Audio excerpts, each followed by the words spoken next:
پڑھ کر اس کو پورا کر لیں۔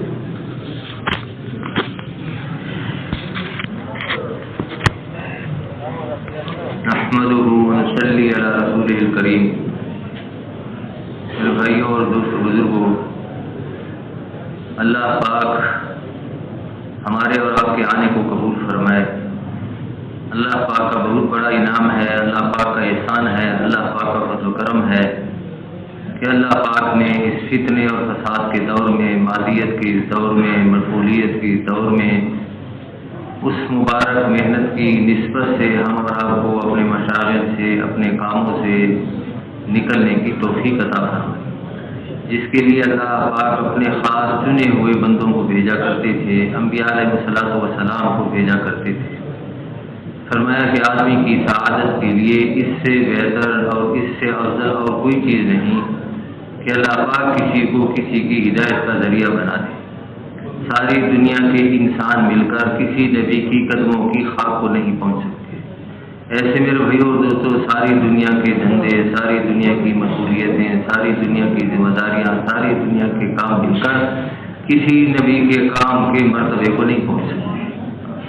لیکن یہ دوسری بات ہے کہ جو کچھ اس راستے میں ملنے والا ہے، جو کچھ ان تقاضوں کو پورا کرنے پہ ملنے والا ہے، جو کچھ اس کے اعمال پر ملنے والا ہے، آج وہ آنکھوں کے سامنے نہیں ہے۔ اس لیے میرے بھائیوں اور دوستوں، اس کام کے تقاضے آج ہم کو بوجھ محسوس ہوتے ہیں۔ دنیا کا نفع اور نقصان کیونکہ ظاہری چیز ہے، تجربے کی چیز ہے، ہم بار بار دیکھتے ہیں، اس لیے تھوڑے سے نفع کے لیے آج کتنی قربانیاں ہو رہی ہیں، کتنے اس کے لیے سفر ہو رہے ہیں، کتنے اپنی خواہشات کو دبایا جا رہا ہے، کتنے اس کے لیے ذلتیں برداشت کی جا رہی ہے کہ تھوڑا سا نفع مل جائے یا تھوڑے سے نقصان سے بچ جائے۔ اب میرے بھائیوں اور دوستوں، ایک عمل کے مقابلے میں، چھوٹی سی چھوٹی نیکی کے مقابلے میں اس ساری دنیا کی کوئی حیثیت نہیں۔ شیخ الحدیث صاحب نے لکھا ہے فضائل ذکر میں کہ مومن کے اعمال نامہ کی ایک تصویر سلیمان علیہ السلام کی ساری حکومت سے زیادہ کی تھی۔ حالانکہ سلیمان علیہ السلام کو اللہ پاک نے ایسی حکومت عطا فرمائی تھی، ایسی شان و شوکت عطا فرمائی تھی، ایسے دبدبہ عطا فرمایا تھا کہ ایسی حکومت نہ پہلے کسی کو ملی نہ بعد میں کسی کو ملی۔ لیکن وہ ایک وقتی چیز تھی، ختم ہو گئی۔ اب وہ اس وقت میں یا اس سے پہلے جس کسی مومن نے ایک دفعہ سبحان اللہ پڑھا، آج عالم برزخ میں اس کی ٹھنڈک کو محسوس کر رہا، قیامت کے دن اس کے نفع کو دیکھے گا اور ہمیشہ ہمیشہ کی جنت میں اس کے فیضوں کو محسوس کرے گا۔ تو میرے بھائیوں اور دوستوں، اللہ پاک نے اتنے بڑے کام کے لیے ہم اور آپ کو نکالا ہے۔ اللہ پاک ہمیں اس میں استقامت نصیب فرمائے اور قیامت کے دن بھی اللہ پاک ان لوگوں کے ساتھ، ان مبارک ہستیوں کے ساتھ ہمارا حشر فرمائے۔ اللہ پاک کی عادت مبارک ہے، اللہ پاک کی جس نعمت کی انسان قدر کرتا ہے، جس نعمت کا شکر ادا کرتا ہے، اللہ پاک اس نعمت کو بڑھاتے ہیں، اور جس نعمت کو انسان ہلکا سمجھ لیتا ہے پھر اللہ پاک اس نعمت کو لے لیتے ہیں۔ اب میرے بھائیوں اور دوستوں، انبیاء علیہ الصلوۃ والسلام کو جب اللہ جل جلالہ منوالوں بھیجتے تھے، منتخب فرماتے تھے، تو جتنی بھی صفات قبولیت ہوتی تھی، کام کی قبولیت کی صفات ہوتی تھی، اللہ پاک سارے اسی وقت ساتھ دے دیتے تھے۔ جو جس یقین کی ضرورت ہوتی تھی، اللہ پاک وہ یقین ان کو عطا فرما دیتے تھے۔ جس انابت کی ضرورت ہوتی تھی، جس خشیت کی ضرورت ہوتی تھی، جس تعلق مع اللہ کی ضرورت ہوتی تھی، وہ ساری چیزیں اللہ جل جلالہ منوالہ انبیاء علیہ الصلوۃ والسلام کو دے دیتے تھے۔ لیکن میرے بھائیوں دوستوں، اب امتیوں کی محنت میں یہ ہے کہ ہم نے ان صفات کو اپنے اندر پیدا کرنے کی محنت کرنی ہے۔ یہ صفات ہمارے اندر ہے نہیں، محنت تو اللہ پاک نے وہ عطا فرما دی، لیکن میرے بھائیوں دوستوں، اب اللہ جل جلالہ منوالہ کی معیت ہمیں حاصل ہو جائے، اللہ پاک کا تعلق ہمیں حاصل ہو جائے، ہمارا کام اللہ جل جلالہ منوالہ کے ہاں مقبول ہو جائے، اس کے لیے یہ صفات ہے۔ اب ان صفات میں سب سے پہلی صفت فرمایا وہ یقین کی صفت ہے۔ ہمارے دلوں سے اللہ جل جلالہ منوالہ کے غیر کا تاثر ختم ہو جائے۔ فرمایا دلوں کو زنگ لگ جاتا ہے۔ تو صحابہ نے پوچھا یا رسول اللہ صلی اللہ علیہ وسلم اس کی صفائی کی کیا صورت ہے؟ فرمایا موت کو کثرت سے یاد کرنا، قرآن پاک کی تلاوت کرنا۔ فرمایا ایمان پرانا ہو جاتا ہے، اپنے ایمان کی تجدید کرتے رہا کرو۔ صحابہ نے عرض کیا یا رسول اللہ ایمان کی تجدید کیسے کریں؟ فرمایا لا الہ الا اللہ کے قول کو کثرت سے کرو۔ اب میرے بھائیو اور دوستو، کرنے والی ذات اللہ جل جلالہ من والوں کی ہے، حقیقی ذات اللہ پاک کی ہے، حقیقی صفات اللہ پاک کی ہیں، لیکن درمیان میں مخلوق کا ایک پردہ نظر آتا ہے۔ جو بھی اللہ جل جلالہ من والوں کام کرتے ہیں اس کے لیے کوئی نہ کوئی سبب درمیان میں ہوتا ہے۔ اب اصل یقین کیا ہے کہ اس سبب سے ہماری نظر ہٹ جائے اور اللہ جل جلالہ من والوں کی ذات اور صفات کا یقین ہمارے دلوں کے اندر آ جائے۔ اب بھوک لگ گئی تو تھوڑا سا کھانا کھا لیا، بھوک ختم ہو گئی تو ذہن میں فوراً آتا ہے کہ سخت بھوک لگی تھی، کھانا کھایا اور بھوک ختم ہو گئی۔ سخت پیاس لگی تھی، چند گلاس پانی پی لیا، پیاس ختم ہو گئی تو فوراً ذہن میں آتا ہے کہ سخت پیاس لگی تھی، پانی پی لیا اور پانی تھے، ٹھنڈا پانی پی لیا، اس سے پیاس ختم ہو گئی۔ حالانکہ میرے بھائیو اور دوستو، پیاس بھی اللہ جل جلالہ من والوں کے خزانوں سے آتی ہے اور اس کا ختم ہونا بھی اللہ جل جلالہ من والوں کے امر سے ہے۔ اللہ پاک پیاس کو پانی سے ختم نہ کرے تو پھر کوئی پیاس کو ختم نہیں کر سکتا، اور ایک وقت ایسے آ جائے گا اللہ پاک ایسے دکھائیں گے۔ میں موت کے وقت میں جو بے نمازی کو پیاس لگتی ہے تو 7 سمندر بھی اگر اس کے منہ میں ڈال دیا جائے پھر بھی اس کی پیاس ختم نہیں ہوگی، کیونکہ اللہ پاک نے اب معاملہ ہی بدل دیا۔ اور دنیا میں بھی اللہ پاک کبھی کبھی ایسے کرتے تھے۔ مجھے جالوت کا قصہ آتا ہے کہ طالوت جو تھے وہ لشکر لے کر روانہ ہوئے۔ اب اس میں لشکر میں ہر قسم کے لوگ تھے، کچے لوگ بھی تھے، پکے لوگ بھی تھے۔ تو حضرت طالوت علیہ السلام کے ذہن میں آیا کہ یہ تو ہمارے ساتھ ہر قسم کے لوگ ہیں اور جنگ تو بڑی سخت چیز ہے، جب کچے لوگوں کے قدم اکھڑتے ہیں تو وہ پکے لوگوں کے بھی قدم اکھاڑ دیتے ہیں۔ ایسی کوئی صورت ہو جاتی کہ نکھیڑا ہو جاتا، کچے اور پکے لوگوں کا نکھیڑا ہو جاتا، علیحدہ علیحدہ ہو جاتے۔ تو اللہ پاک نے امتحان کی ایک شکل بھیجی کہ آگے نہر آ رہی ہے، اس کا پانی مت پینا۔ ہاں بہت زیادہ پیاس لگی ہے اور کوئی وہ تو ایک چلو کے برابر۔ اب میرے بھائیو اور دوستو، 3 قسم کے لوگ ہو گئے۔ ایک تو وہ تھے جنہوں نے عزیمت پر عمل کیا کہ جب اللہ کا امر ہے بس نہیں پیئیں گے چاہے پیاس لگی ہے۔ اب آدمی کو جون جولائی میں اگست میں سخت پیاس لگی ہوتی ہے، روزہ ہوتا ہے، غسل خانے میں نہارا ہوتا ہے، لیکن کیا مجال ہے کہ ایک قطرہ اندر چلا جائے، کیونکہ بس اندر سے ارادہ ہے کہ میں نے نہیں پینا، چاہے جو بھی حالات آ جائے اس کو برداشت کرنا ہے۔ تو کچھ تو لوگ تھے جنہوں نے عزیمت پر عمل کیا کہ جب اللہ پاک کا امر ہے تو نہیں پیئیں گے۔ کچھ وہ لوگ تھے جنہوں نے رخصت پر عمل کیا کہ جتنی اجازت ہے اتنا کر دو، 1 کلو پانی اجازت ہے بس اتنا پی لیا۔ اور ایک وہ بے صبرے تھے، حکم کو توڑنے والے تھے، انہوں نے کہا عجیب بات ہے، ابھی تک پیاس لگی تھی پانی نہیں تھا، جب پانی آیا تو کہتے ہیں پانی بھی مت پیو۔ اب انہوں نے پانی پینا شروع کیا۔ اللہ کی شان، جتنا پانی پیتے گئے پیاس بڑھتی گئی۔ اب وہ پانی کو منہ لگاتے ہیں، جیسے منہ ہٹاتے ہیں تو پیاس اس سے بھی زیادہ۔ تو جیسے وہ نہر سے نکلے تو پیٹ کے بوجھوں کی وجہ سے چلنا مشکل ہو گیا اور کہا کہ بس اب ہم آگے چلنا ہمارے بس کی بات نہیں ہے۔ اور وہ لوگ جنہوں نے عزیمت پہ عمل کیا یا رخصت پہ عمل کیا، اللہ نے ان کی پیاس بغیر پیے اور وہ تھوڑے سے پانی کے پینے سے اللہ پاک نے وہ پیاس ختم کر دی۔ تو میرے بھائیو اور دوستو، پیاس کے ختم کرنے والے اللہ جل جلالہ من والہ ہیں، پیاس پانی سے ختم نہیں ہوگی۔ ایسے ہی میرے بھائیو اور دوستو سارے اسباب کا حال ہے۔ تو اب یقین ایمان کیا چیز ہے؟ فرمایا تصدیق خبر اور تکذیب نظر۔ جو ہماری آنکھیں دیکھ رہی ہیں یہ غلط دیکھ رہی ہیں، جو حضور صلی اللہ علیہ وسلم کہہ رہے ہیں، جو نبی کی خبر کہہ رہی ہے وہ حق ہے اور وہ سچ ہے، ایسی ہی ہے۔ ہمیں تو اسباب کا پردہ نظر آتا ہے، لیکن حقیقت میں اللہ جل جلالہ من والوں کی قدرت سے ہو رہا ہے۔ تو اس لیے میرے بھائیو اور دوستو، اس بات کو بار بار اپنی زبان سے کہنا کہ اللہ سے ہوتا ہے، اللہ کے علاوہ اور کسی سے کچھ نہیں ہوتا۔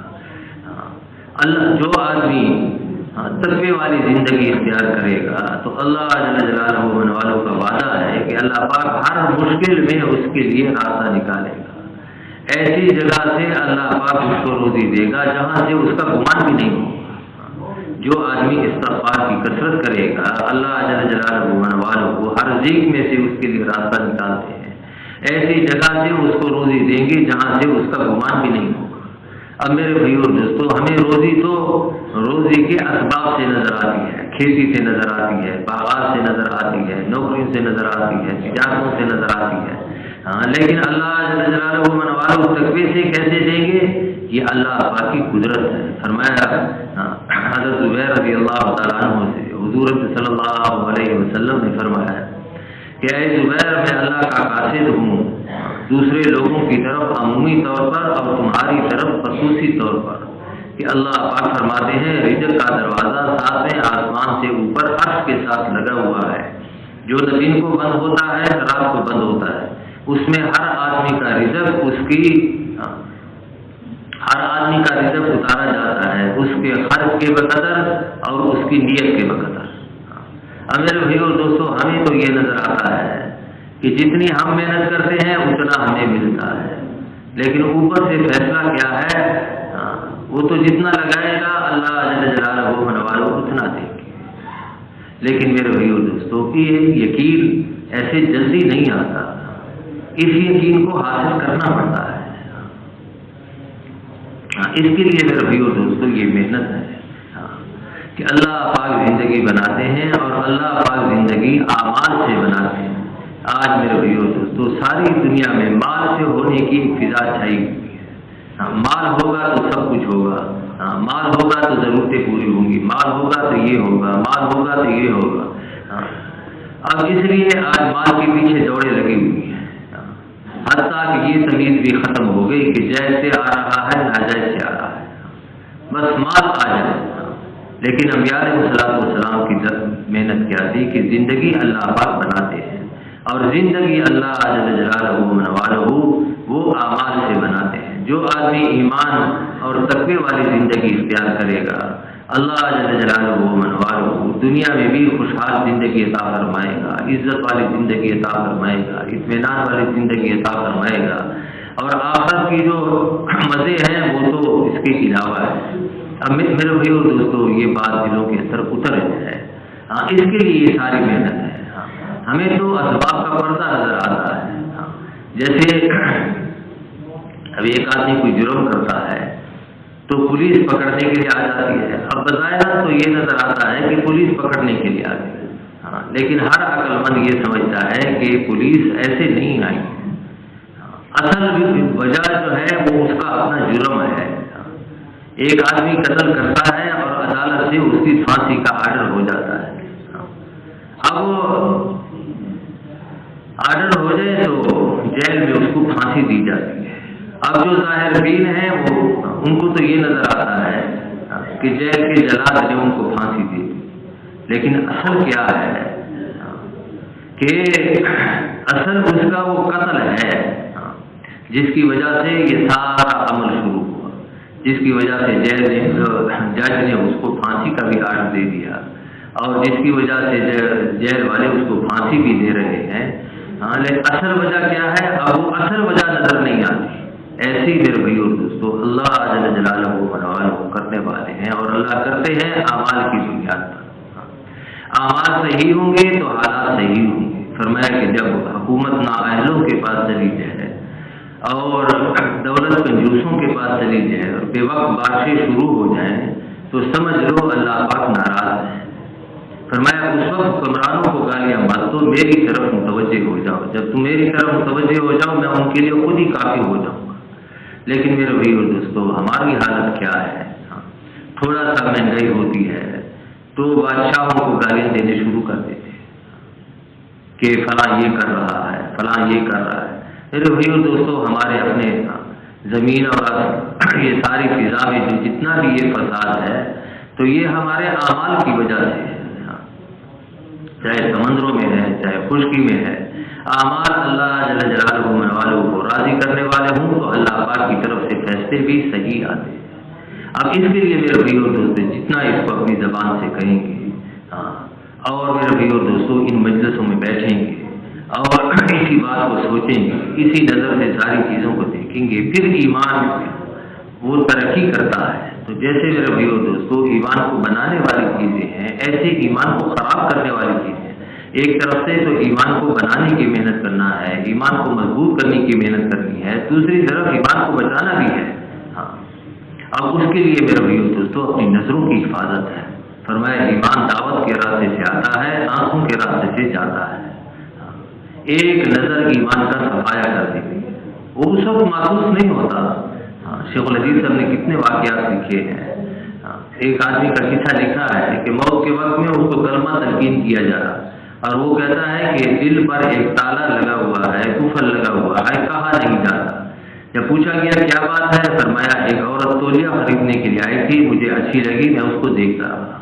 اب اس گناہ کی نحوست موت کے وقت میں کلمہ پڑھنے سے مانے آ رہی ہے۔ تو اس لیے میرے بھائیوں دوستوں اپنی آنکھوں کی حفاظت کرنی ہے، لایانی سے حفاظت کرنی ہے۔ ایک لایانی 40 دن کے انوارات کو ختم کر دیتی ہے۔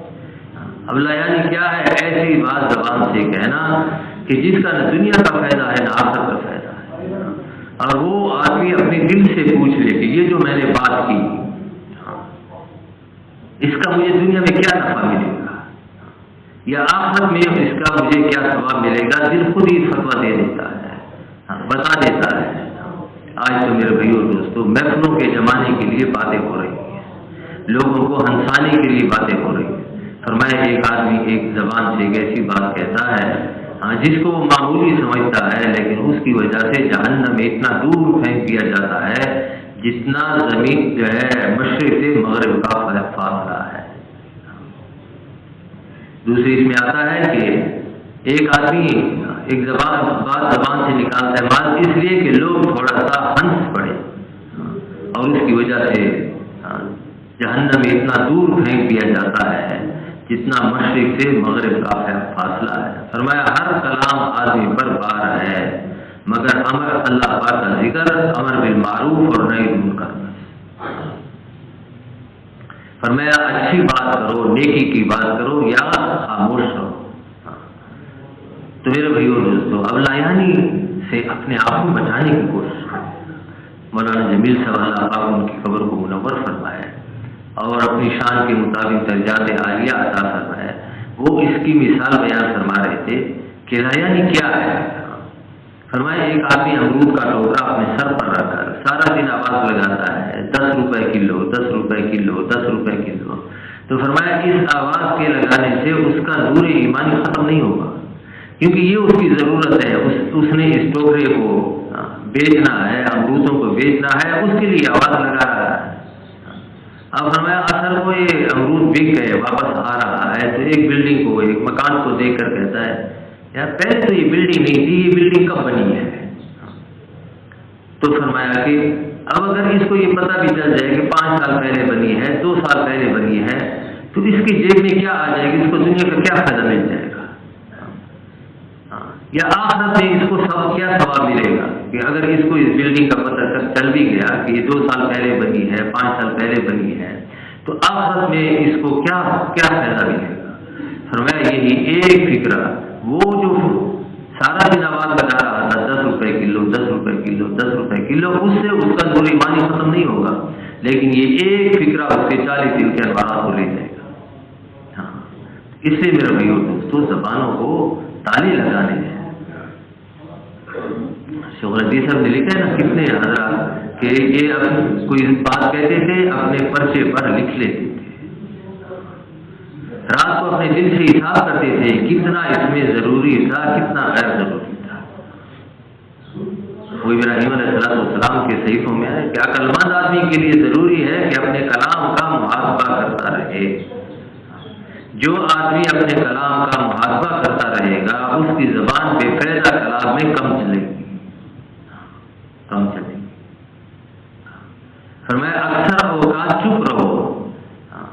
اکثر اوقات چپ رہو، یہ بات شیطان کو دور کرتی ہے اور دین کے کاموں میں مددگار ہوتی ہے۔ اور ایسے میرے بھائیو دوستو ایمان کے ماحول کو اختیار کرنا ہے۔ ایمان کی حفاظت فرمایا ماحول میں ہوتی ہے۔ ماحول ایمان کا نہیں ہوگا، بے شک محنت کر لے گا، لیکن ایک جھونکا آئے گا باطل کا اور سب کچھ ساتھ لے جائے گا۔ سمجھتے ہیں قرب قیامت میں ایسے حالات آ جائیں گے، آدمی دن کو مسلمان ہوگا، رات کو کفر پر اس کی موت آ جائے گی، رات کو مسلمان ہوگا، دن کو کفر پر اس کی موت آ جائے گی۔ اس لیے میرے بھائیو دوستو اپنے ایمان کی بنیاد بچانے، اور جتنا میرے بھائیو دوستو ایمان بڑا ہوا ہوگا اتنا حضور صلی اللہ علیہ وسلم کی سنتوں پہ چلنے میں وہ اپنی عزت محسوس کرے گا، وہ اپنی نجات محسوس کرے گا، وہ اپنی کامیابی محسوس کرے گا۔ اور ایمان کمزور ہے تو پھر سنتوں پہ چلنے میں آدمی ذلت محسوس کرے گا۔ آج سنتوں پہ چلنے میں سب سے بڑی رکاوٹ کیا ہے کہ لوگ کیا کہیں گے، یعنی وہ لوگوں کا تاثر دلوں پہ ایسے جمع ہو جائے، لوگ کچھ کہیں یا نہ کہیں، لیکن اس پر ایک خوف سوار ہے، ایک بھوت سوار ہے کہ لوگ کیا کہیں گے۔ یہ وجہ کیا ہے میرے بھائیو دوستو کہ اندر ایمان کی کمی ہے اور اس کی اظہار اس شکل میں ہو رہا ہے کہ لوگ کیا کہیں گے۔ جو ایمان مضبوط ایمان والے تھے ان کے سامنے یہ بات نہیں تھی۔ حضرت عزر رضی اللہ تعالیٰ عنہ ایک دفعہ گارا بنا رہے تھے، گارے میں کھڑے تھے، تو کسی غلام کی بات پر غصہ آ گیا تو فوراً گارے کے اندر بیٹھ گئے۔ آبادی گارے کے اندر بیٹھ جائے تو کپڑے بھی سارے کیچڑ سے بھر گئے، بدن بھی سارا کیچڑ سے بھر گیا، تو کسی نے کہا اگر بیٹھنا تھا تو چند قدم باہر جا کر بیٹھ جاتے۔ اب گارا کوئی میلوں کا تو ہوتا نہیں ہے، چند گز کا گارا ہوتا ہے۔ تو فرمایا مجھے فلاں آدمی کی بات پر غصہ آ گیا، تو جیسے غصہ آیا مجھے حضور صلی اللہ علیہ وسلم کا فرمان یاد آیا کہ غصہ آ جائے کھڑے ہو تو بیٹھ جاؤ بس پھر یہ دیر نہیں تھی یہ کہ بھائی دیکھنا کہ یہ بیٹھنے کی جگہ ہے بھی صحیح یا نہیں۔ حضور صلی اللہ علیہ وسلم نے فرمایا کھڑے ہو تو بیٹھ جاؤ۔ حضرت عمر رضی اللہ تعالیٰ عنہ نے ایک دفعہ کرتا پہنا اور کرتے کی آستین اپنے ہاتھ سے بڑی ہوئی تھی، لمبی تھی، تو عبداللہ بن عمر سے فرمایا کہ چھری لے آ تاکہ اس کو کاٹ دو۔ نے کہا ابا جان وہ درزی کو بلا لیتے ہیں یا کینچی لے آتے ہیں تاکہ صحیح طور پر کاٹ دیں۔ فرمایا نہیں چھری لے آؤ۔ اب وہ چھری لے آیا، انہوں نے انگلیوں کے برابر آستین کو کر کے جو زائد حصہ تھا فرمایا اس کو کاٹ دو۔ اب جب چھری سے کپڑا کٹے گا تو ضروری بات ہے ہموار تو نہیں کٹتا، تو چھری سے کاٹنے کے بعد فرمایا کہ میں نے حضور صلی اللہ علیہ وسلم کو ایسے کرتے ہوئے دیکھا تھا کہ نبی علیہ السلام نے بھی ایک دفعہ کرتا پہنا اور کرتے کی آستین لمبی تھی تو اس کو کینچی سے کاٹ کے برابر نہیں کیا تھا بلکہ اس کو چھری سے کاٹا تھا۔ اور عبداللہ بن عمر رضی اللہ تعالیٰ عنہ فرماتے ہیں کہ میں اس کرتے کی اس آستین کے دھاگوں کو دیکھتا رہا، وہ لمبے ہوتے گئے حتیٰ کہ بعض اوقات حضرت عمر رضی اللہ تعالیٰ عنہ کے پاؤں کے نیچے آ جاتے تھے، لیکن انہوں نے اس کو محسوس نہیں کیا، وہ کرتا ان کے بدن پہ رہا حتیٰ کہ ختم ہو گیا۔ تو میرے بھائیو اور دوستو جتنا ایمان بڑا ہوا ہوگا اتنا حضور صلی اللہ علیہ وسلم کی سنتوں پہ چلنے میں آدمی کو عزت محسوس ہو۔ وہ جو صحابہ کا قصہ ہے کہ دسترخوان پہ بیٹھے ہوئے تھے تو ایک صحابی کے ہاتھ سے لقمہ گرا تو اس کو اٹھا کر کھانے لگے، تو ساتھ کہتے ہیں ایک اجمی غلام بیٹھا تھا، انہوں نے کونی سے اس سے ہاتھ سے تھوڑا سا اشارہ کیا کہ یہ لوگ اس کو مایوب سمجھتے ہیں۔ اب انہوں نے تو خاموشی سے اشارہ کیا، انہوں نے زور سے کہا کہ ان بیوقوفوں کے لیے اپنے حبیب صلی اللہ علیہ وسلم کی سنت کو چھوڑ دو، ان بیوقوفوں کے لیے اپنے حبیب صلی اللہ علیہ وسلم کی سنت کو چھوڑ دو۔ نبی علیہ السلام مسجد میں تھے جو لوگ مسجد میں موجود تھے ان سے فرمایا بیٹھ جاؤ. تو عبداللہ بن رواحہ رضی اللہ تعالیٰ عنہ باہر محلے میں تھے، چونکہ مسجد نبی چھوٹی تھی اس وقت اور دیواریں بھی چھوٹی چھوٹی تھی، تو اندر کی آواز باہر چلی جاتی. تو حضرت عبداللہ بن رواحہ رضی اللہ تعالیٰ عنہ وہی محلے کے اندر بیٹھ گئے. تو کسی نے نبی علیہ السلام کو اطلاع دی کہ یا رسول اللہ، آپ نے یہاں مسجد میں لوگوں سے فرمایا کہ بیٹھ جاؤ. عبداللہ بن رواحہ تو فلاں محلے میں استاد کا محلہ تھا، وہاں آپ کی آواز سنی تو وہاں بیٹھ گئے. تو حضور صلی اللہ علیہ وسلم ان کے اس عمل سے اتنا خوش ہوئے کہ نبی علیہ السلام نے دعا دی اللہ پاک ان کی اطاعت کو اور بھی مزید بڑھا دے. تو میرے بھائیو اور دوستو، حضور صلی اللہ علیہ وسلم کا طریقہ عزت کا طریقہ ہے، نبی علیہ السلام کا طریقہ شرافت کا طریقہ ہے، دنیا اور آخرت میں نجات کا طریقہ ہے. اس لیے میرے بھائیو اور دوستو، جو بھی حالات ہیں یہ مختلف حالات آتے ہیں اس لیے کہ اللہ جل جلالہ من والو دیکھنا چاہتے ہیں کہ اب اس وقت میں یہ کیا عمل کرتا ہے. نبی علیہ السلام مسجد میں تھے، حضرت علی رضی اللہ تعالیٰ عنہ کے پاس آئے تو وہ لیٹے ہوئے تھے، کچھ درد تھا. نبی علیہ السلام نے پوچھا کہ درد ہے؟ فرمایا ہاں یا رسول اللہ. نبی علیہ السلام نے نماز پڑھی اور پھر اس کے لیے دعا کی، اللہ پاک نے افاقہ دے دیا. تو فرمایا اے علی، میں نے جو کچھ اپنے لیے مانگا میں نے تیرے لیے بھی مانگا، اور جو کچھ میں نے اپنے رب سے مانگا میرے رب نے مجھے عطا کیا، لیکن میرے پاس نبوت نہیں ہے. اور میرے بھائیو اور دوستو، ہم پر بھی یہ حالات آتے ہیں، بیماریاں آتی ہیں، ہمارے متعلقین پر بھی آتی ہیں. ہم اور آپ خود سوچ لیں ان حالات میں ہم کس طرح متوجہ ہو گئے. اگر ہم ان مبارک اعمال کی طرف متوجہ ہو گئے جو اس وقت میں حضور صلی اللہ علیہ وسلم اور صحابہ کرام نے کیے تو بس ہم کامیاب ہو گئے. حضرت مفتی زین العابدین سے اللہ پاک ان کی قبر کو منور فرمایا اور اپنی شان کے مطابق ان کو درجات عالیہ عطا فرمایا. ایک دفعہ فرمانے لگے کہ میں حرم میں بیٹھا تھا، طبیعت ناساز تھی، بخار بھی تھا، سر میں درد بھی تھا. تو ایک پٹھان میرے پاس آیا اور میری حالت کو دیکھ کر سمجھ گیا کہ مفتی صاحب بیمار ہیں. تو کہنے لگے مفتی صاحب معلوم ہوتا ہے طبیعت ناساز ہے. میں نے کہا ہاں. فرمایا پھر اجازت ہو تو میں نماز پڑھ لوں؟ میں نے کہا پڑھ لو. تو ایک کونے میں گئے، 2 رکعت 4 رکعت 6 رکعت جتنے بھی پڑھی ہوگی. تو جب واپس آئے تو میں نے دیکھنے کے لیے کہ سیدھا سادہ آدمی ہے، اس کے کیا تاثرات ہیں. تو اس سے پوچھا کہ تمہاری نماز سے کیا ہوا؟ میرے سر کا درد تو ٹھیک نہیں ہوا. تو نے کہا مفتی صاحب تمہارا کچھ ہو یا نہ ہو میرا ہو گیا، یعنی جو اس وقت مجھے حکم تھا میں نے پورا کر دیا. تو حقیقت یہ ہے میرے بھائیو دوستو کہ جو حال بھی آئے، اصل میں سب سے پہلے مسلمان کی نگاہ کس طرف جاتی ہے کہ اس وقت میں حضور صلی اللہ علیہ وسلم کا کیا عمل تھا. نبی علیہ السلام کے زمانے میں ایک دفعہ سورج گرہن ہوا اور اسلام میں یہ پہلا سورج گرہن تھا. تو بازار والوں نے بازار کو چھوڑ دیا، کھیت والوں نے کھیت کو چھوڑ دیا اور دوڑے ہوئے مسجد کی طرف ہے دیکھنے کے لیے کہ اس وقت نبی علیہ السلام کیا کرتے ہیں. حتیٰ کہ کہتے ہیں نوعمر لڑکے جو تیر اندازی کی مشق کر رہے تھے انہوں نے اپنی تیر اندازی کو چھوڑ کر مسجد کی طرف بھاگے. اس وقت دیکھیں نبی علیہ السلام کیا کرتے ہیں.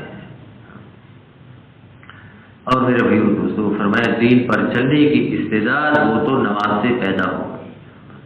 جتنی نماز شاندار ہے اتنا دین شاندار ہے، جتنی نماز کے اندر کمی ہے اتنا دین کے اندر کمی ہے. اللہ پاک نے عبادات میں سب سے پہلے نماز کو فرمایا قیامت کے دن سب سے پہلے نماز کا حساب ہوگا. جس کی نماز صحیح نکل آئے اس کے باقی اعمال بھی صحیح نکلیں گے، جس کی نماز خراب ہو گئی تو اس کے باقی اعمال بھی خراب ہوں گے. اس لیے میرے بھائیو دوستوں نمازوں کو بنانا ہے. اور فرمایا نماز میں دھیان جمانے کی مشق کرنی ہے، کیونکہ آج ہم نے مشق کی نہیں ہے اس لیے نمازوں کے اندر دھیان جمتا نہیں. ایک طرف سے خیالات کو سمیٹتے ہیں دوسری طرف نکل جاتے ہیں، دوسری طرف سے سمیٹتے ہیں تیسری طرف نکل جاتے ہیں. اس لیے میرے بھائیو دوستو اپنے خیالات کو جمانا ہے. جو کچھ کم از کم جو کچھ پڑھا جا رہا ہے فرمایا آدمی اس کے معنی کو سوچے. معنی نہیں آتے کم از کم جو الفاظ کہہ رہا ہے اس کو اپنی کانوں سے سنے، اپنی الفاظ کی طرف متوجہ رہے اور اپنی نظروں کو اپنے قابو میں رکھے. شیخ الحدیث صاحب نے لکھا ہے نا کہ قیام کی حالت میں اپنی نظروں کا سجدہ کی جگہ پر جمائے رکھنا، رکوع کی حالت میں پاؤں پر جمائے رکھنا، قیدی کی حالت میں اپنے ہاتھوں پر جمائے رکھنا، یہ نماز کے اندر خشوع پیدا کرتا ہے، نماز کے اندر دلجمی پیدا کرتا ہے، اور نماز کے ذریعے سے میرے بھائیو دوستو اپنے مسائل کا حل کرنا، آج مال کے ذریعے سے مسائل کا حل کرنا یہ رواج میں ہے، تعلقات کے ذریعے سے مسائل کا حل کرنا یہ رواج میں ہے، کہیں دفتر میں کام پھنستا ہے فوراً ذہن میں آتا ہے ہاں کہ اس دفتر میں کون تعلق والا ہے، کس کے ذریعے سے میں یہ کام نکلوا سکتا ہوں، اللہ ماشاء اللہ کہ یہ آئے کہ 2 رکعت 4 رکعت نماز پڑھ کر اللہ سے مانگو۔ شیخ الحدیث صاحب نے لکھا ہے کہ جس آدمی کو کوئی بھی ضرورت پیش آئے، چاہے اس کا تعلق مالک الملک سے ہے یا کسی آدمی سے ہے، اس کو چاہیے کہ اچھی طرح وضو کرے، پھر 2 رکعت نماز پڑھے اور اللہ پاک کی حمد و ثنا کرے، نبی علیہ الصلوۃ والسلام پر درود شریف پڑھے اور اس کے بعد دعا مانگے، لا الہ الا اللہ الحلیم الکریم سبحان اللہ رب العرش العظیم۔ لمبی دعا ہے تو فرمایا اللہ پاک اس کے مسئلے کو ضرور حل فرمائیں گے۔ تو میرے بھائیو دوستو یہ نماز کی مشق کرنی ہے، جنہوں نے مشق کی تھی وہ تو عشاء کو نماز کی نیت باندھ لیتے، صبح ہو جاتی تھی، گھر والوں کو کہتے تھے تم باتیں کرتے رہو، مجھے تمہاری باتوں کا پتہ بھی نہیں چلے گا۔ کم از کم میرے بھائیو دوستو اتنا تو کر لیں کہ اپنے خیالات کو اس کو جو ہے جو کچھ کہہ رہے ہیں اس کو اپنی اس سے سنیں۔ وہ حاجی صاحب اکثر حضرت مدنی رحمۃ اللہ علیہ کا قصہ بیان کرتے تھے کہ حضرات کے اس میں سب سے جو شاندار نماز تھی کہتے ہیں وہ حضرت مدنی رحمۃ اللہ علیہ کی تھی۔ تو فرمایا ایک دفعہ اسٹیشن پر صبح کی نماز پڑھانے لگے، جمعے کا دن تھا، تو سورہ الف لام میم سجدہ شروع کی، تو کہتے ہیں جیسے نماز شروع کی اللہ کی شان ریل نے سیٹی بجائی، اب ایک سیٹی بجی تو بھگدڑ مچ گئی، پھر دوسری سیٹی بجائی اور تیسری سیٹی کے ساتھ ریل چل پڑتی ہے، تو ریل چل پڑی تو جو خادم تھا کہتے ہیں وہ اس نے تو نماز توڑ کر فوت بھاگ کر ڈبے میں چلا گیا کیونکہ سامان وہاں پڑا تھا، تو بہرحال یہ نماز پڑھاتے رہے اور ٹرین چلی گئی۔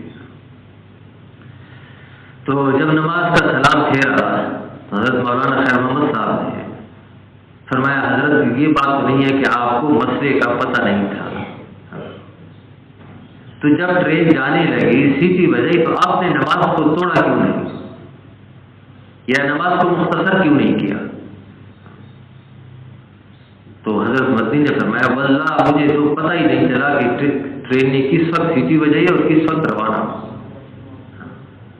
جو نماز والے لوگ تھے وہ پھر نماز میں ایسے گم ہو جاتے تھے۔ اور اس کے ساتھ میرے بھائیو دوستو دین کو سیکھنا ہے، نماز کو سیکھنا ہے، یہ بات نہیں کہ صرف عمل کرتے رہو، عمل کو کرنا بھی ہے، صحیح کرنا مقصود ہے۔ صحیح نہیں کریں گے تو میرے بھائیو دوستو اپنے ذوق میں تو آدمی سمجھے گا میں نے عمل کر لیا، لیکن ادھر سے صفایا ہوگا۔ شیخ الحدیث صاحب نے لکھا نا ایک آدمی 60 سال تک نماز پڑھے گا، ایک نماز بھی قبول نہیں، رکوع کیا تو سجدہ صحیح نہیں، سجدہ کیا تو رکوع صحیح۔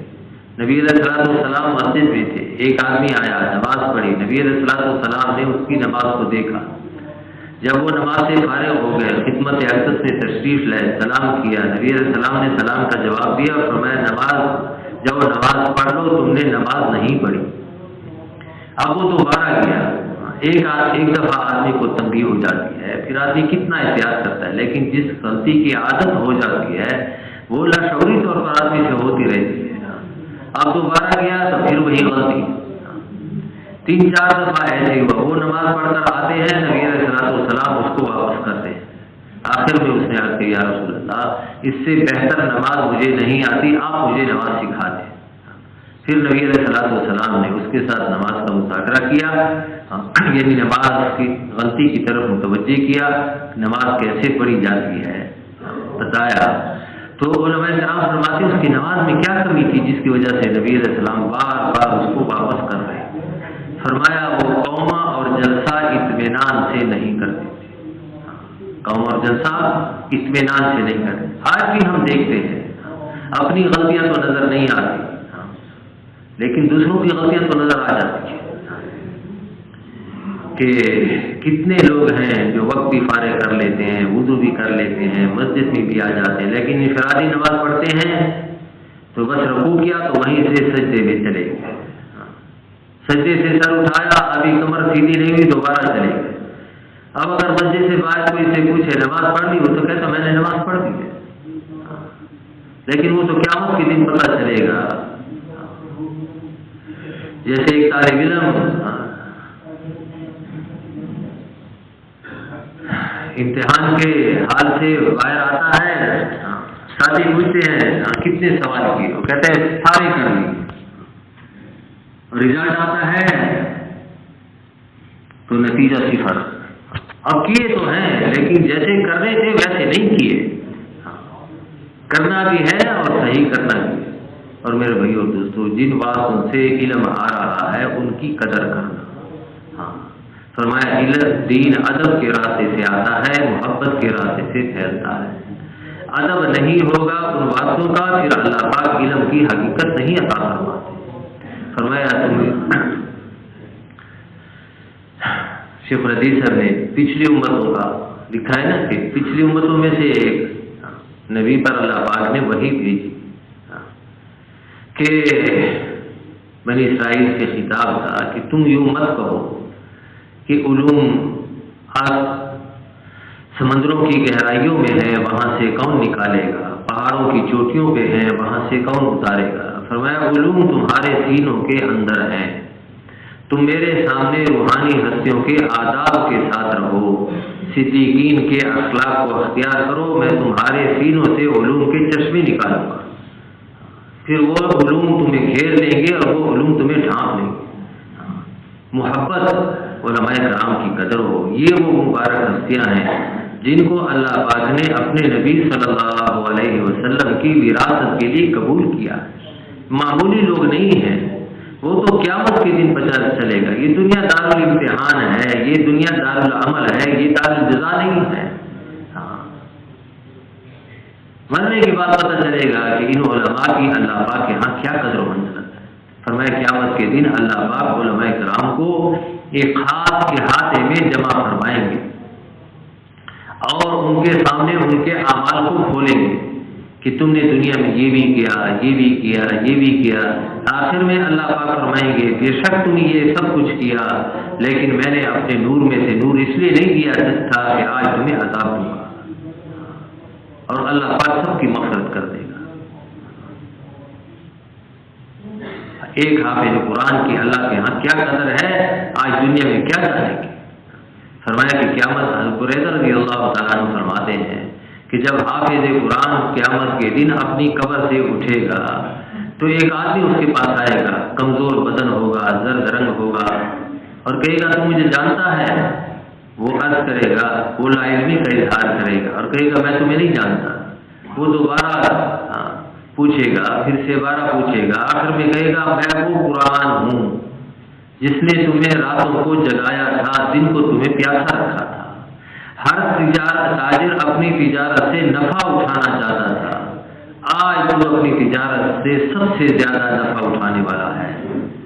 یعنی دنیا میں لوگوں نے محنتیں کر لی اور ان کے نفع ان کو مل گئے. تو نے بھی دنیا میں ایک محنت کی, آج تو دیکھے گا کہ تیری محنت کیا رہلاتی ہے. اور ہمیں اس کے بعد اس کے ایک ہاتھ سے ہمیشہ کی بادشاہت رکھی جائے گی, دوسرے ہاتھ میں ہمیشہ جنت میں رہنے کا پروانہ رکھا جائے گا, اور اس کے سر پہ کرامت کا تاج رکھ دیا جائے گا, اور اسے کہا جائے گا قرآن پڑھتا جا, جنت کے درجوں پہ چڑھتا جا, تیرا مقام وہی ہے جہاں آخری آیت پر پہنچے. نبی علیہ السلام فرماتے ہیں میرا دل چاہتا ہے کہ سورۃ تبارک الذی ہر مسلمان کے دل میں ہو, میرے ہر امتی کے دل میں ہو. دوسری روایت میں آتا ہے میرا دل چاہتا ہے سورہ یاسین میرے ہر امتی کے دل میں ہو. اب میرے بھائی اور دوستو, حضور صلی اللہ علیہ وسلم کی چاہت کی قدر کرنی چاہیے یا نہیں کرنی چاہیے. فرمایا جو آدمی سورہ الف لام میم سجدہ سورۃ تبارک الذی ہر رات میں پڑھتا ہے تو قبر میں یہ اتنا زوردار شفاعت کرتے ہیں کہ اے اللہ اگر میں تیری کتاب میں سے ہوں تو میری شفاعت قبول کر اور نہ مجھے اپنی کتاب سے ہٹا دے۔ اتنی زوردار شفاعت نہ نبی کر سکتا ہے نہ فرشتہ کر سکتا ہے۔ اور میرے بھائیو دوستو، اللہ کے ذکر کا اہتمام کرنے والے بن جائیں کہ فرمایا اللہ پاک کی عبادت ایسی کرو جیسے تم اللہ کو دیکھ رہے ہو۔ اگر یہ بات پیدا نہیں ہوتی کم از کم اتنا تو سوچ کرو اللہ ہمیں دیکھ رہے ہیں۔ اب میرے بھائیو دوستو، یہ بات پیدا کرنے کے لیے کثرت سے اللہ کا ذکر کرنا پڑے گا۔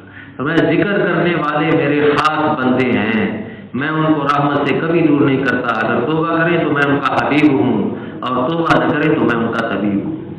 ایک آدمی ذکر کرتا ہے، ذکر کرتے کرتے آسمانوں میں وہ ذاکرین میں شمار ہو جاتا ہے، آسمانوں کے رجسٹر میں وہ ذاکرین میں لکھ لیا جاتا ہے۔ بس وہاں سے معاملہ ہی بدل جاتا ہے کہ یہ تو ہمارا اپنا آدمی ہے، ہاں اتنا ہے احتیاط سے چلتا ہے، گناہوں سے اپنے آپ کو بچاتا ہے، تو پھر وہاں سے دوست والا معاملہ کیا جاتا ہے۔ جیسے دوست کے ساتھ معاملہ کرتا ہے پھر ویسے ہی معاملہ ویسے ہی حالات اللہ پاک اس پر لاتے ہیں۔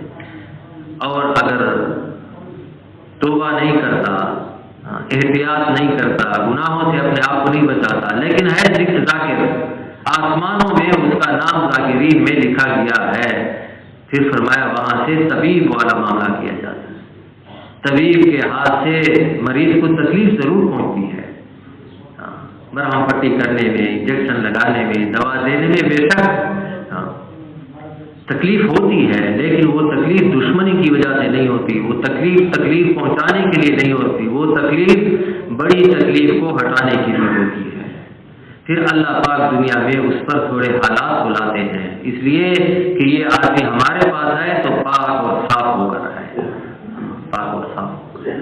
اس لیے میرے بھائیو دوستو، اللہ پاک کے ذکر کا اہتمام کرنا، وہ جو خالد بن ولید رضی اللہ تعالیٰ عنہ کی ایک لمبی حدیث ہے جس میں بندوں نے تقریباً 25 سوالات کیے، تو نبی علیہ السلام نے اس کے جوابات دیے۔ حضرت خالد بن ولید رضی اللہ تعالیٰ عنہ کی روایت ہے، اکثر مساجد میں لکھی بھی ہوتی ہے، تو اس میں ایک سوال یہ بھی تھا کہ یا رسول اللہ، میں چاہتا ہوں کہ میں اللہ پاک کا مقرب بندہ بن جاؤں۔ فرمایا اللہ کا ذکر کثرت سے کرو، اللہ کے مقرب بن جاؤ۔ اب اس کے لیے میرے بھائیو دوستو، یہ جو تسبیحات حضرات بتاتے ہیں ان کا اہتمام کرنا ہے، وقت مقرر کر کے اہتمام کے ساتھ۔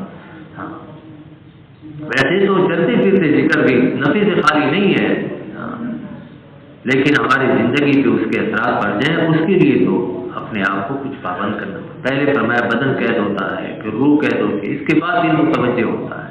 مسنون دعاؤں کا اہتمام ہو، جو مسنون دعائیں حضور صلی اللہ علیہ وسلم سے موقع مال کی منقول ہیں، صبح کی دعائیں ہیں، شام کی دعائیں ہیں، سونے کی دعائیں ہیں، سونے سے اٹھنے کی دعائیں، یہ مضبوط قلعے ہیں شیاطین سے، جنات سے۔ اللہ پاک ہر قسم کی دشمنوں سے حفاظت فرماتے ہیں، دین کے کاموں میں مددگار ہوتے ہیں۔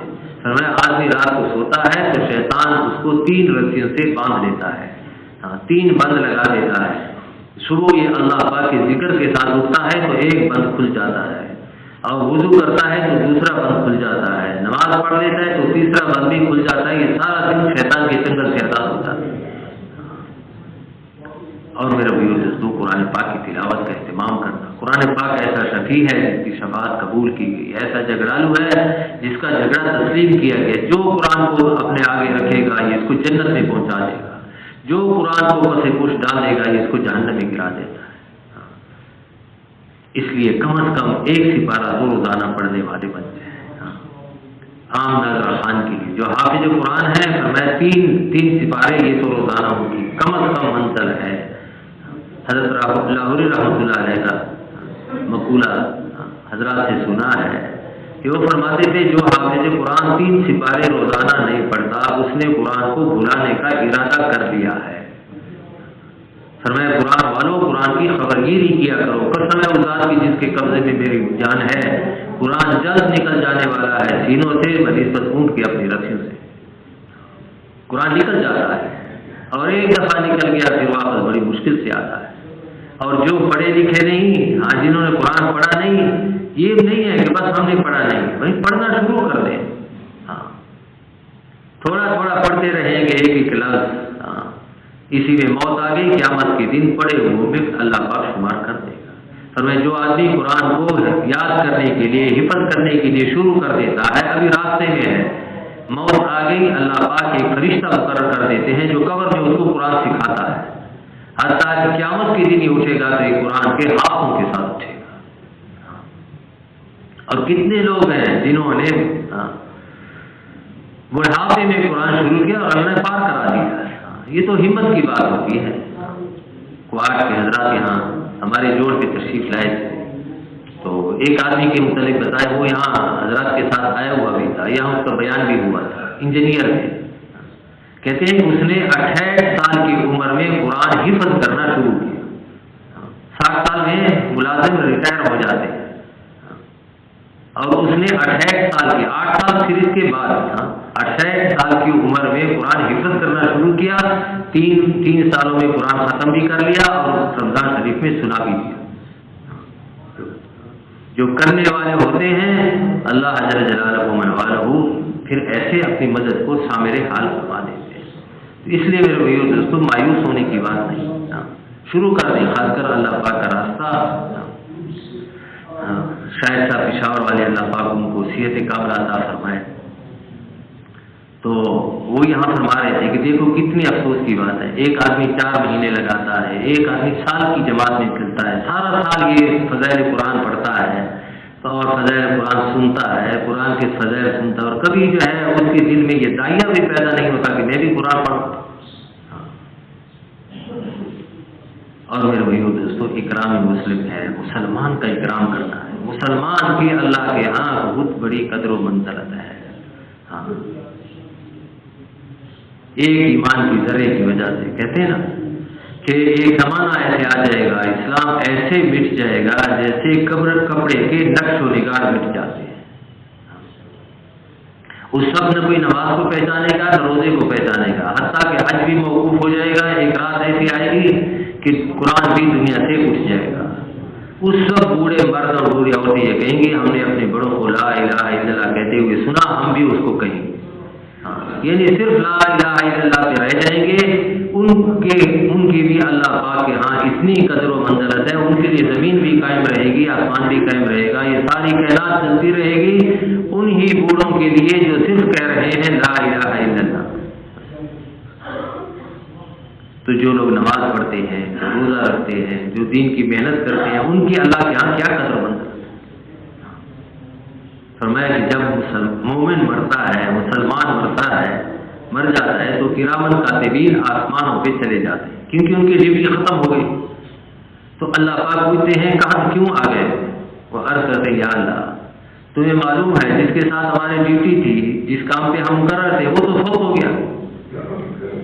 اللہ پاک فرماتے ہیں آسمان تو فرشتوں سے بھرا ہوا ہے، یہاں تو جو ہے تصویر تکبیر کرنے والے بہت زیادہ ہے، تو عرض کرتے ہیں اللہ پھر ہم کہاں چلے جائیں؟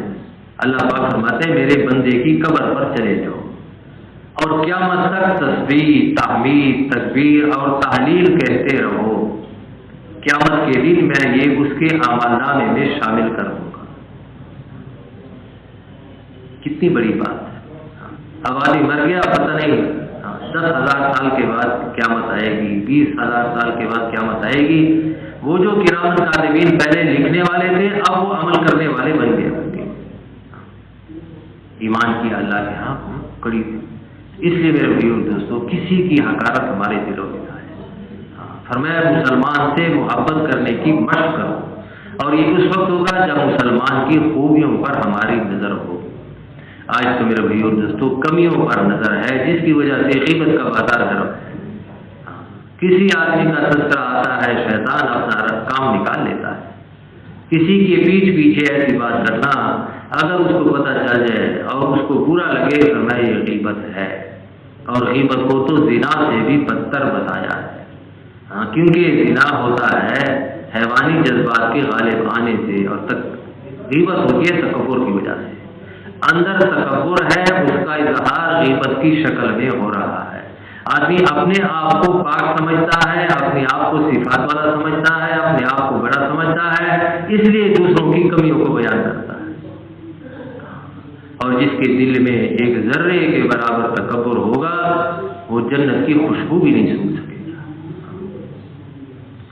حضرت تھانوی رحمۃ اللہ علیہ نے تکبر کے علاج میں لکھا ہے کہ میں فی الحال یعنی اس وقت میں ہر مسلمان سے اپنے آپ کو کم سمجھتا ہوں، اور فی المعال خاتمے کے لحاظ سے انگریز فرنگی سے بھی اپنے آپ کو کم سمجھتا ہوں۔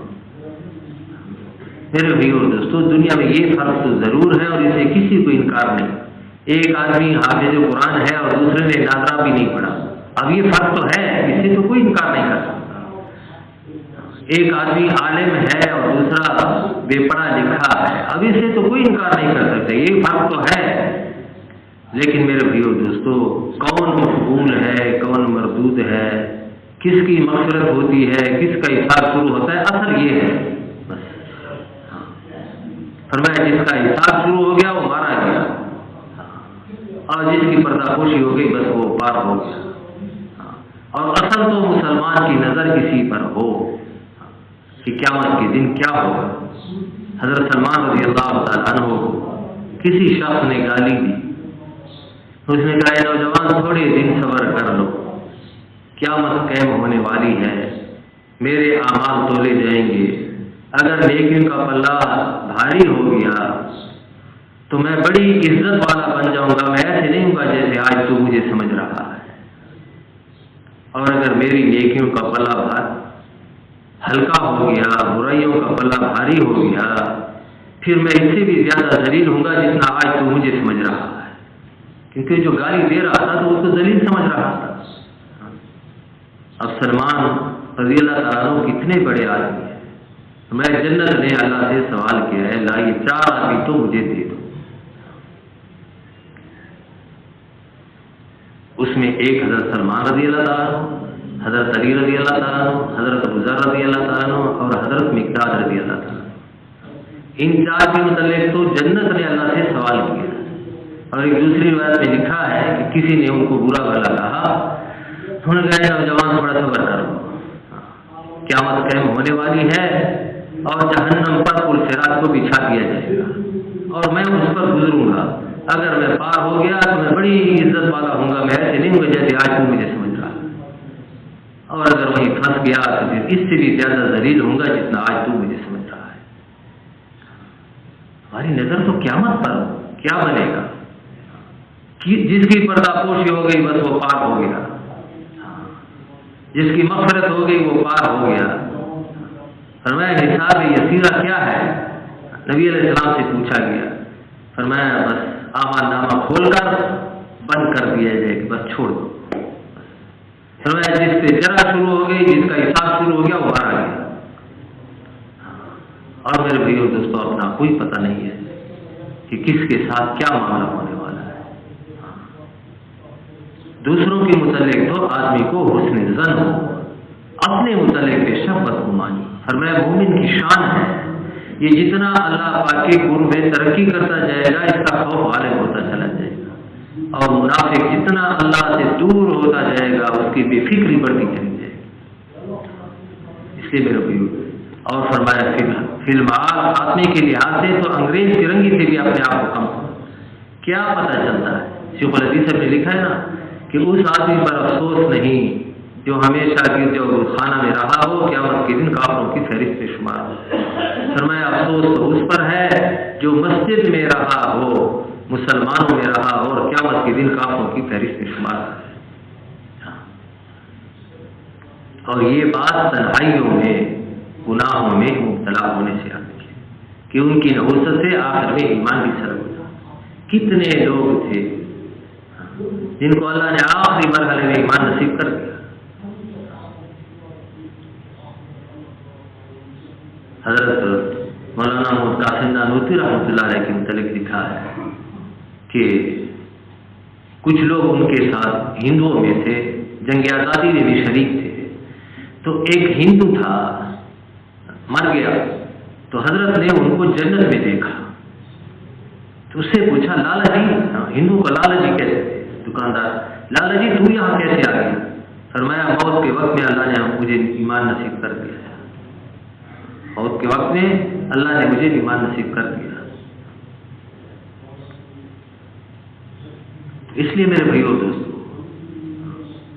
وہ جنگ احد کا قصہ آتا ہے نا، ایک جب جنگ احد میں جنگ ختم ہو گئی تو مسلمانوں نے اپنے زخمیوں کو سنبھالا، اپنے شہیدوں کو سنبھالا، تو ان زخمیوں میں ایک آدمی تھا، اسیرم اس کا نام لکھا ہے، اسیرم، قبیلہ بنو اشہل کا تھا، تو وہ بھی زخمی میں پڑا ہوا تھا۔ اب جنگ احد سے پہلے وہ مسلمان نہیں تھا،